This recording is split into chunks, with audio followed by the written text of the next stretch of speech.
नमस्कार, कहानी बैरल में आपका स्वागत है। लीजिए पेश है धर्मवीर भारती द्वारा लिखित उपन्यास गुनाहों का देवता भाग 9। 6। मुझसे बड़े हो चंदर। ऐसी बात नहीं कहते, लेकिन एक बात है, मैं जानती हूँ कि मैं चंद्रमा हूँ, सूर्य की किरणों से ही जिसमें चमक आती है। तुमने जैसे आज तक मुझे संवारा है, आगे भी तुम अपनी रोशनी अगर मेरी आत्मा में भरते गए तो मैं अपना भविष्य भी नहीं पहचान सकूंगी। समझे? समझा पगली कहीं की। थोड़ी देर चंदर चुप बैठा रहा, फिर सुधा के पांवों से सिर टिकाकर बोला, परेशान कर डाला 3 रोज से। सूरत तो देखो कैसी निकल आई है और बैसाखी को कुल 4 रोज रह गए। अब मत दिमाग बिगाड़ना, वे लोग आते ही होंगे। बिनती, दवा ले आ। बिनती उठकर गई तो सुधा बोली, हटो, अब हम घास पर बैठेंगे। और घास पर बैठकर वह बोली, लेकिन एक बात है, आज से लेकर ब्याह तक तुम्हारा अवसर, पर हमारे सामने रहना, जो कहोगे वह हम करते जाएंगे। हाँ, यह हम जानते हैं, चंदर ने कहा और कुछ दूर हटकर घास पर लेट गया और आकाश की ओर देखने लगा। शाम हो गई थी और दिन भर की उड़ी हुई धूल अब बहुत कुछ बैठ गई थी। आकाश के बादल ठहरे हुए थे और उन पर अरुणाई झलक रही थी। एक दुरंगी पतंग बहुत ऊंचे पर उड़ रही थी। चंदर का मन भारी था। हालांकि जो तूफान परसों उठा था वह खत्म हो गया था, लेकिन चंदर का मन अभी मरा मरा हुआ सा था। वह चुपचाप लेटा रहा। बिनती दवा और पानी ले आई। दवा पीकर सुधा बोली, क्यों चुप क्यों हो चंदर? कोई बात नहीं। फिर बोलते क्यों नहीं? देखा बिनती, अभी अभी क्या कह रहे थे और अब देखो इन्हें। सुधा बोली, हम अभी बताते हैं इन्हें। बिनती बोली और गिलास में थोड़ा सा पानी लेकर चंदर के ऊपर फेंक दिया। चंदर चौंक कर उठ बैठा और बिगड़ कर बोला, यह क्या बदतमीजी है? अपनी दीदी को यह सब दुलार दिखाया करो। तो क्यों पड़े थे ऐसे? बात करेंगे ऋषि मुनियों जैसे और उदास रहेंगे बच्चों की तरह। वाह रे चंदर बाबू। बिनती ने हंसकर कहा, दीदी ठीक किया ना मैंने? बिल्कुल ठीक, ऐसे ही इनका दिमाग ठीक होगा। इतने में डॉक्टर शुक्ला आए और कुर्सी पर बैठ गए। सुधा के माथे पर हाथ रखकर देखा, अब तो तू ठीक है? हाँ पापा। बिनती, कल तुम्हारी माताजी आ रही हैं, अब बैसाखी की तैयारी करनी है। सुधा के जेठ आ रहे हैं और सास। सुधा चुपचाप उठकर चली गई। चंदर, बिनती और डॉक्टर साहब बैठे उस दिन का बहुत सा कार्यक्रम बनाते रहे। चंदर को सबसे बड़ा संतोष था कि सुधा ठीक हो गई थी। बैसाख कूनों के एक दिन पहले ही से बिनती ने घर को इतना साफ कर डाला था कि घर चमक उठा था। यह बात तो दूसरी है कि स्टडी रूम की सफाई में बिनती ने चंदर के बहुत से कागज बुहार कर फेंक दिए थे और आंगन धोते वक्त उसने चंदर के कपड़ों को छींटों से तर कर दिया था। उसके बदले में चंदर ने बिनती को डांटा था और सुधा देख देख कर हंस रही थी और कह रही थी, तुम क्यों चिढ़ रहे हो? तुम्हें देखने थोड़े ही आ रही हैं हमारी सास। बैसाखी पूनों की सुबह डॉक्टर साहब और बुआ जी गाड़ी लेकर उनको लेवा लाने गए थे।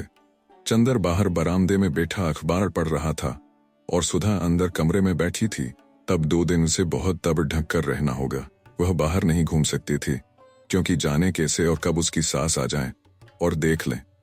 बुआ उसे समझा गई थी और उसने एक गंभीर आज्ञाकारी लड़की की तरह मान लिया था और अपने कमरे में चुपचाप बैठी थी। तिनती कड़ी के लिए बेसन फेंट रही थी और महराजिन ने रसोई में दूध चढ़ा रखा था। सुधा चुपके से आई, किवाड़ की आड़ से देखा कि पापा और बुआ की मोटर आ तो नहीं रही है। जब देखा कि कोई नहीं है तो आकर चुप्पे से खड़ी हो गई और पीछे से चंदर के हाथ से अखबार ले लिया।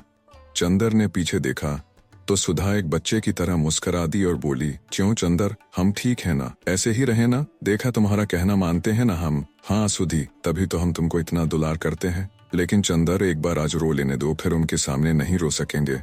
और सुधा का गला रूंध गया और आंख छलछला आई। छे सुधा, चंदर ने कहा।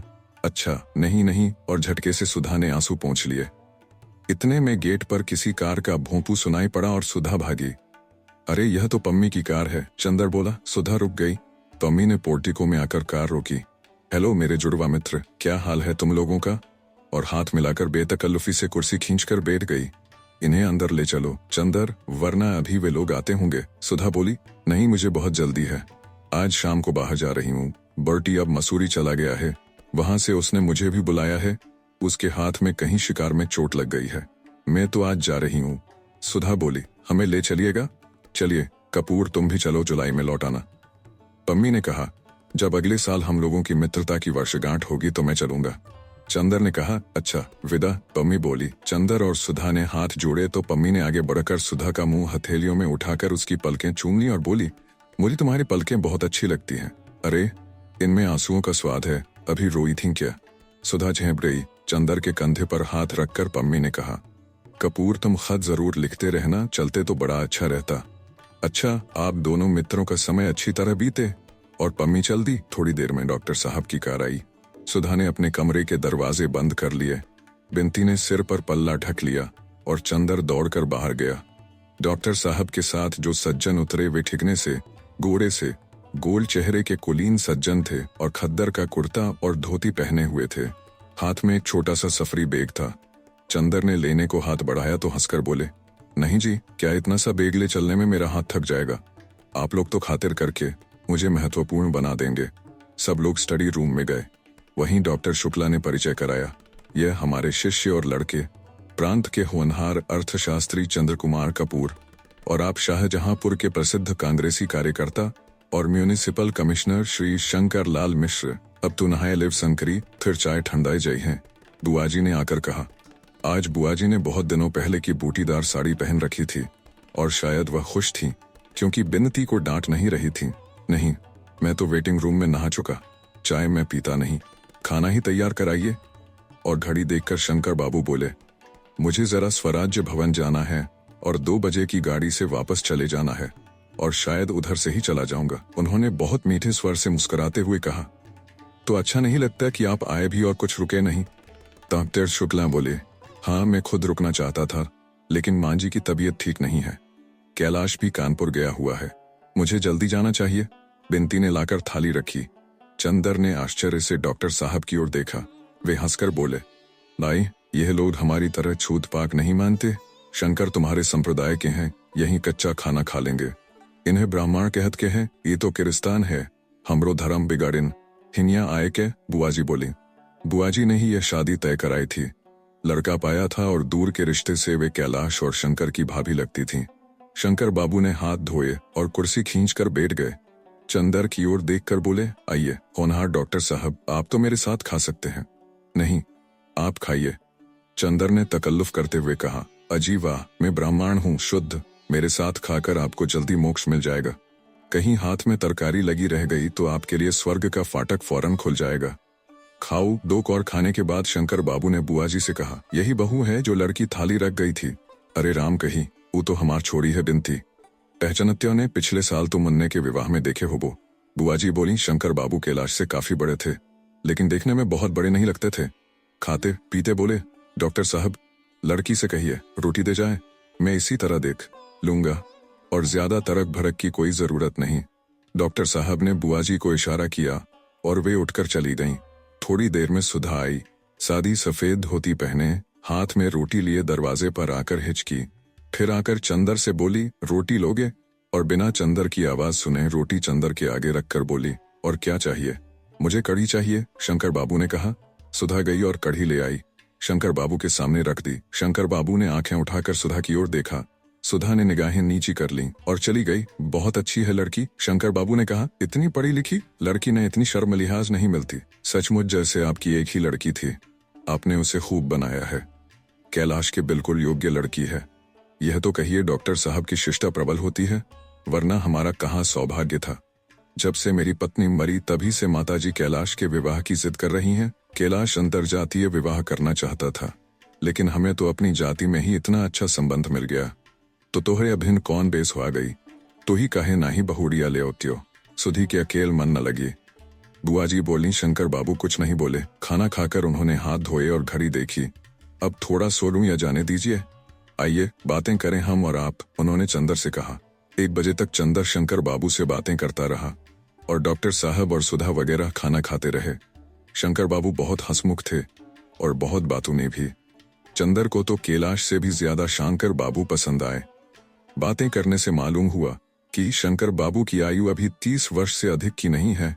एक 5 वर्ष का बच्चा है और उसी के होने में उनकी पत्नी मर गई। अब वे विवाह नहीं करेंगे। वे गांधीवादी हैं, कांग्रेस के प्रमुख स्थानीय कार्यकर्ता हैं और म्यूनिसिपल कमिश्नर हैं। घर के जमींदार हैं। कैलाश बरेली में पढ़ता था। अब भी कैलाश का कोई इरादा किसी प्रकार की नौकरी या व्यापार करने का नहीं है। वह मजदूरों के लिए साप्ताहिक पत्र निकालने का इरादा कर रहा है। वह सुधा को बजाय घर पर रखने के अपने साथ रखेगा, क्योंकि वह सुधा को आगे पढ़ाना चाहता है। सुधा को राजनीतिक क्षेत्र में ले जाना चाहता है। बीच में एक बार बिनती आई और उसने चंदर को बुलाया। चंदर बाहर गया तो ने कहा, दीदी पूछ रही हैं ये कितनी देर में जाएंगे? क्यों कह रही हैं? अब चंदर को याद थोड़े ही है कि सुधा भी इसी घर में है, उन्हीं से बातें कर रहे हैं। चंदर हंस दिया और कुछ नहीं कहा। बिनती बोली, ये लोग तो बहुत अच्छे हैं, मैं तो कहूंगी सुधा दीदी को इससे अच्छा परिवार मिलना मुश्किल है। हमारे ससुर की तरह नहीं है ये लोग।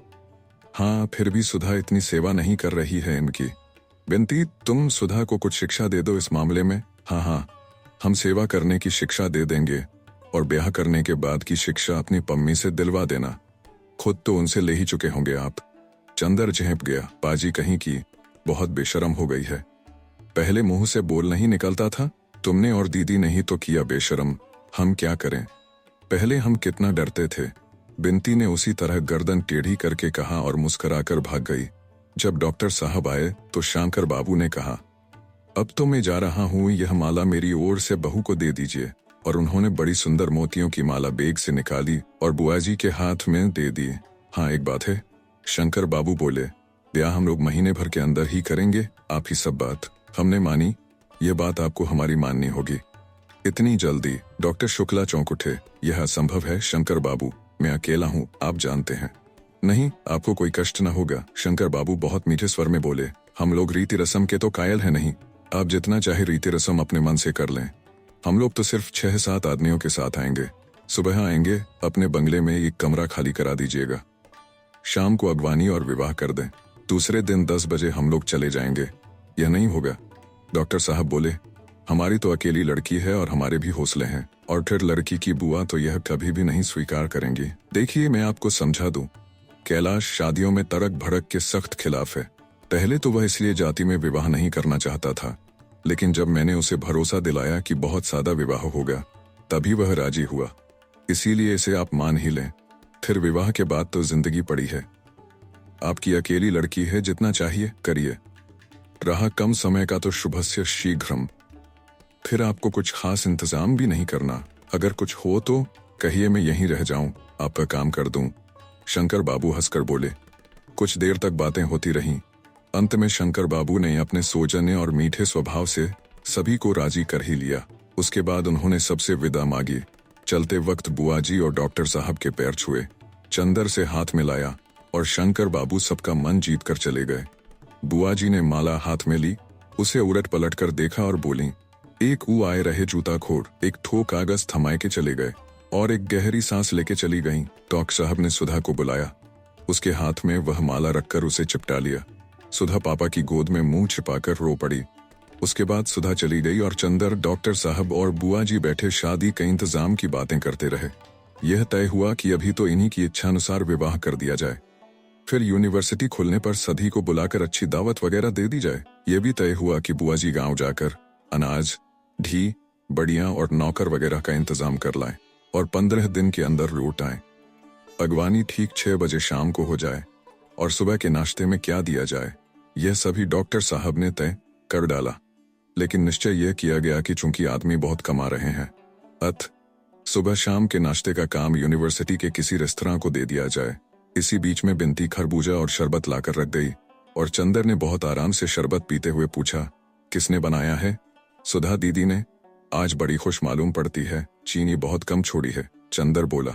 बुआ और बिनती दोनों हंस पड़ी। थोड़ी देर बाद चंदर उठकर भीतर गया तो देखा कि सुधा अपने पलंग पर बैठी सामने एक किताब रखे जाने क्या देख रही है और सामने वह माला पड़ी है।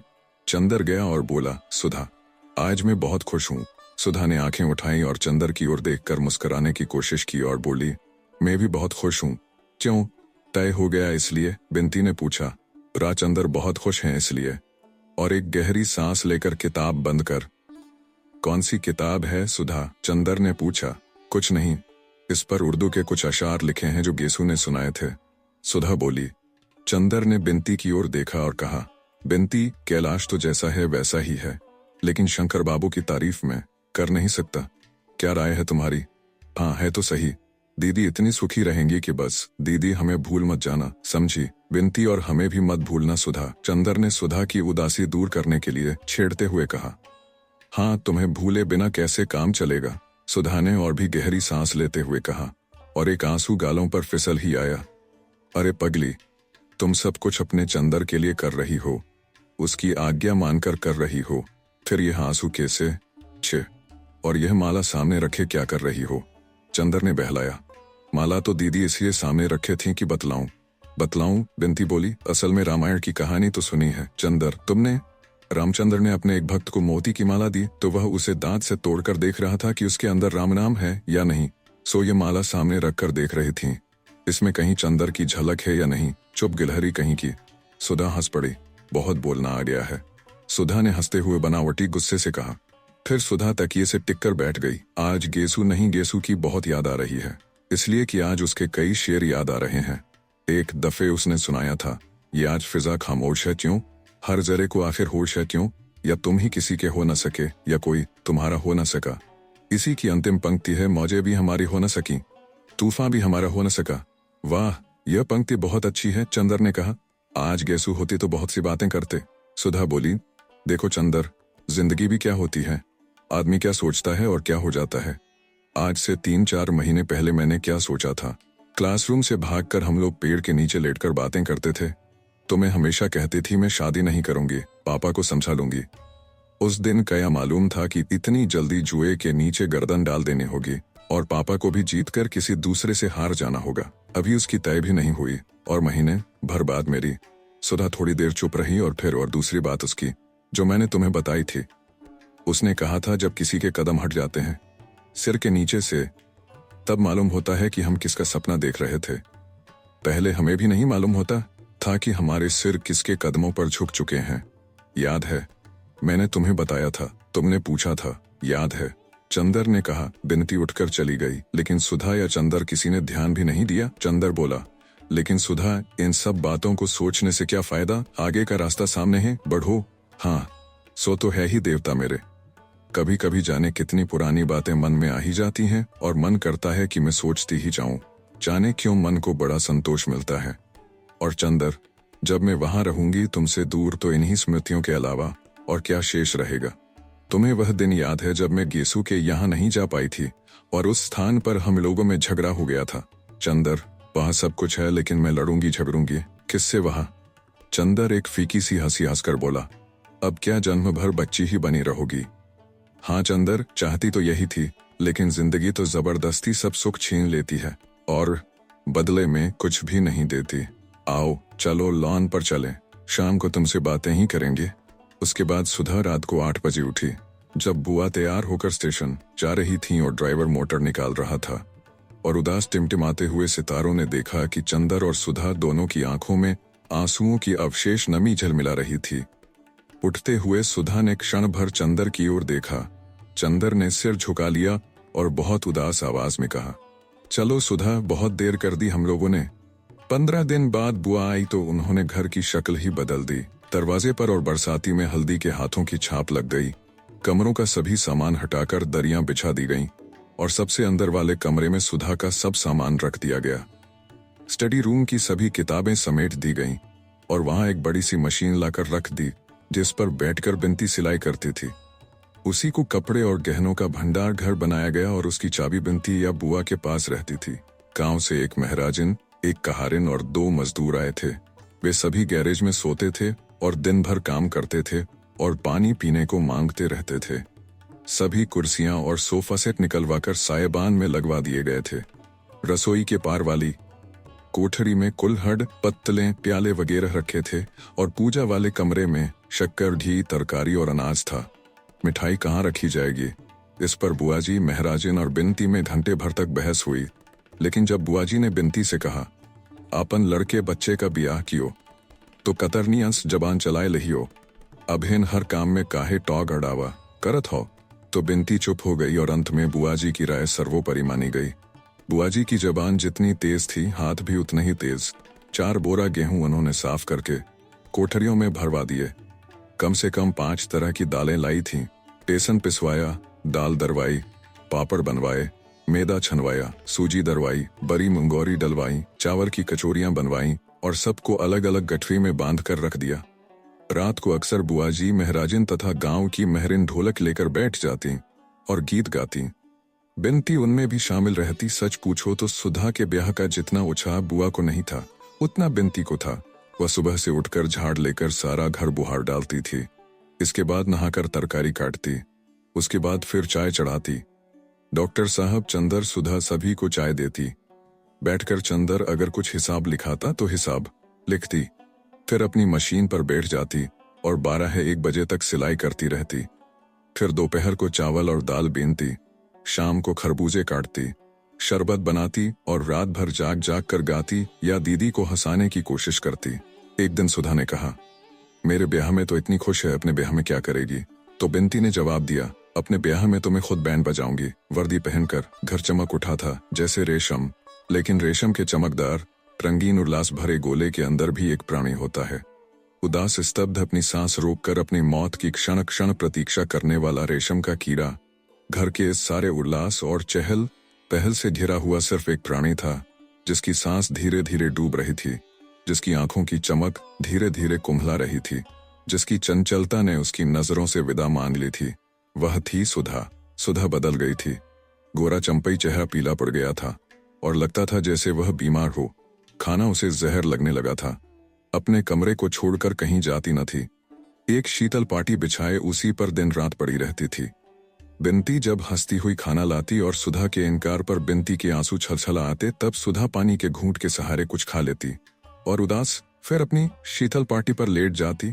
स्वर्ग को कोई इंद्रधनुषों से भर दे और शची को जहर पिला दे, कुछ ऐसा ही लग रहा था वह घर। डॉक्टर शुक्ला का साहस न होता था सुधा से बोलने का। वह रोज बिनती से पूछ लेते, सुधा खाना खाती है या नहीं? बिनती कहती हाँ, तो एक गहरी सांस लेकर अपने कमरे में चले जाते। चंदर परेशान था। उसने इतना काम शायद कभी भी न किया हो अपनी जिंदगी में। सुनार के यहाँ, कपड़े वाले के यहाँ, फिर राशनिंग अफसर के यहाँ, पुलिस बैंड ठीक कराने पुलिस लाइंस, अर्जी देने मजिस्ट्रेट के यहाँ, रुपया निकालने बैंक, शामियाने का इंतजाम, पलंग कुर्सी वगैरह का इंतजाम, खाने परोसने के बर्तनों के इंतजाम और जाने क्या क्या। और जब बुरी तरह थक कर आता जेठ की तपती हुई दोपहरी में, तब बिनती आकर बताती सुधा ने आज फिर कुछ नहीं खाया, तो उसका मन होता था वह सिर पटक पटक दे। वह सुधा के पास जाता। सुधा आंसू पोंछ कर बैठती, एक टूटी फूटी मुस्कान से चंदर का स्वागत करती।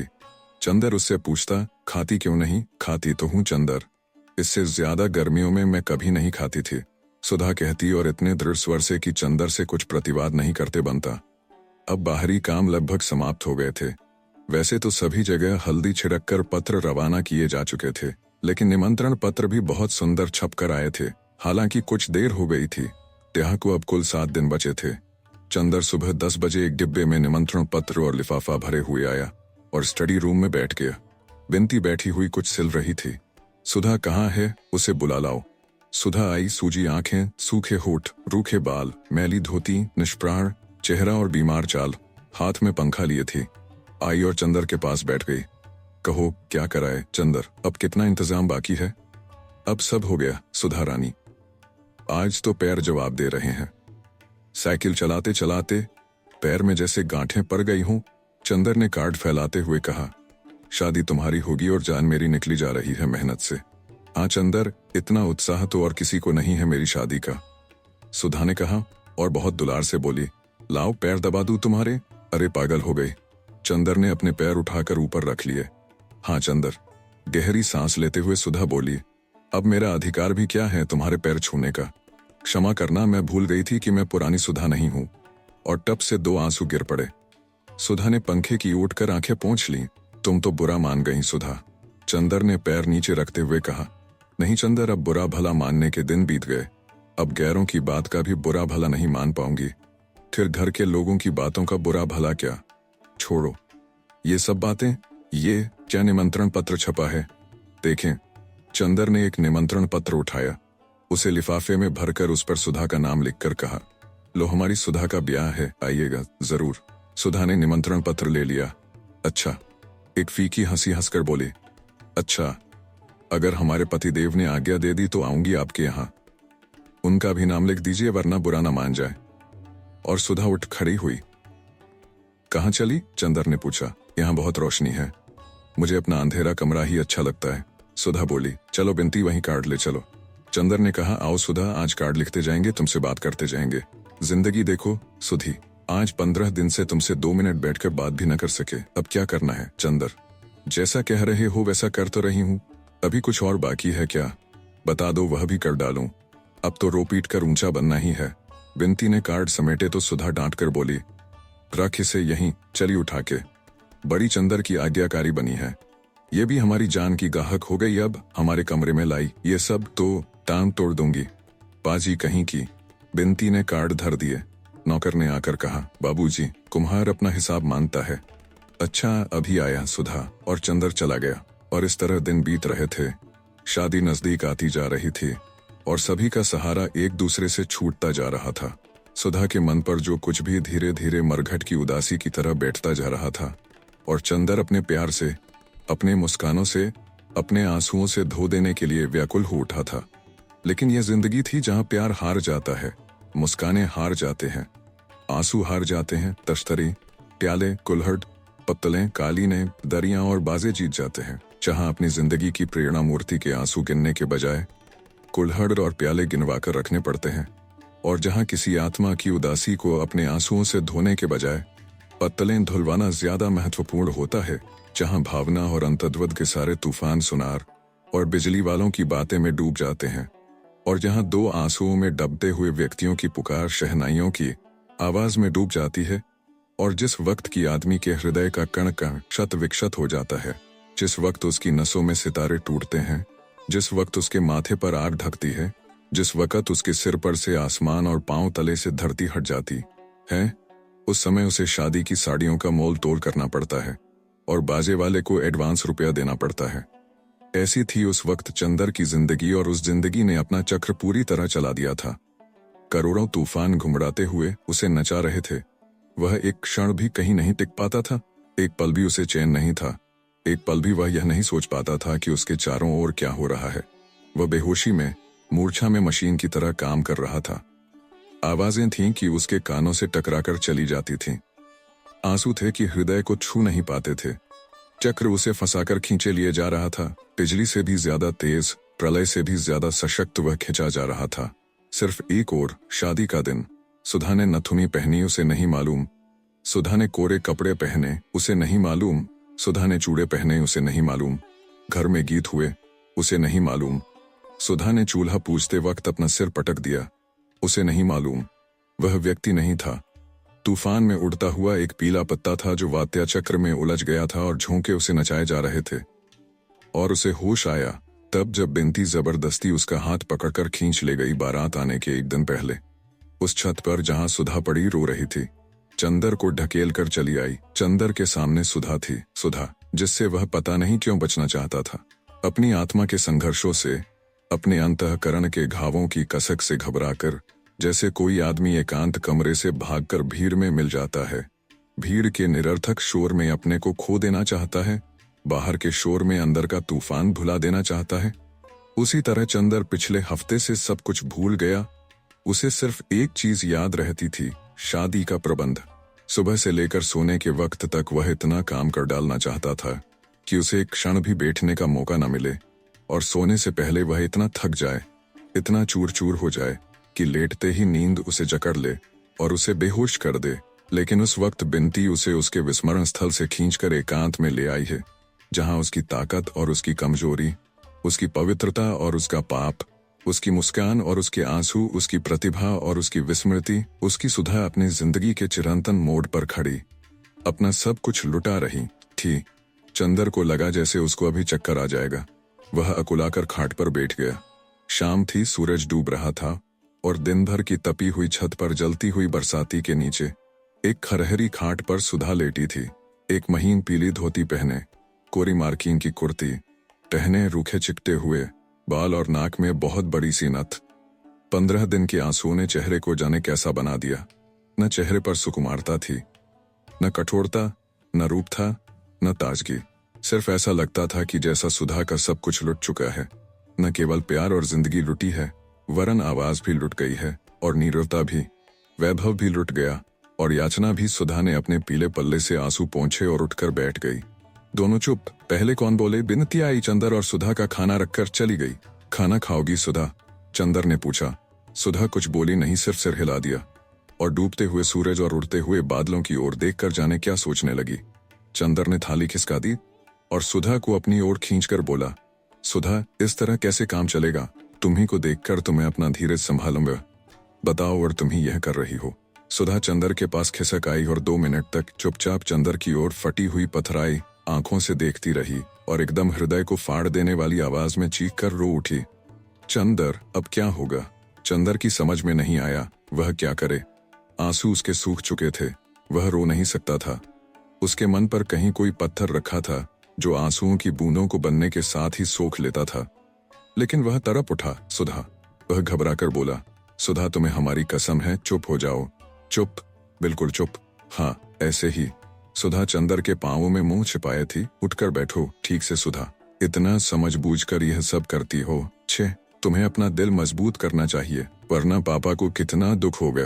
पापा ने तो मुझसे बोलना भी छोड़ दिया है। चंदर, पापा से कह दो आज तो बोल लें। कल से हम उन्हें परेशान करने नहीं आएंगे, कभी नहीं आएंगे। अब उनकी सुधा को सब ले जा रहे हैं, जाने कहाँ ले जा रहे हैं। और फिर वह फफक फफक कर रो पड़ी। आप सुन रहे थे कहानी बैरल से, धर्मवीर भारती द्वारा लिखित उपन्यास गुनाहों का देवता, भाग 9। वीडियो पसंद आया तो इसे लाइक करिए और चैनल को भी सब्सक्राइब कीजिए। धन्यवाद।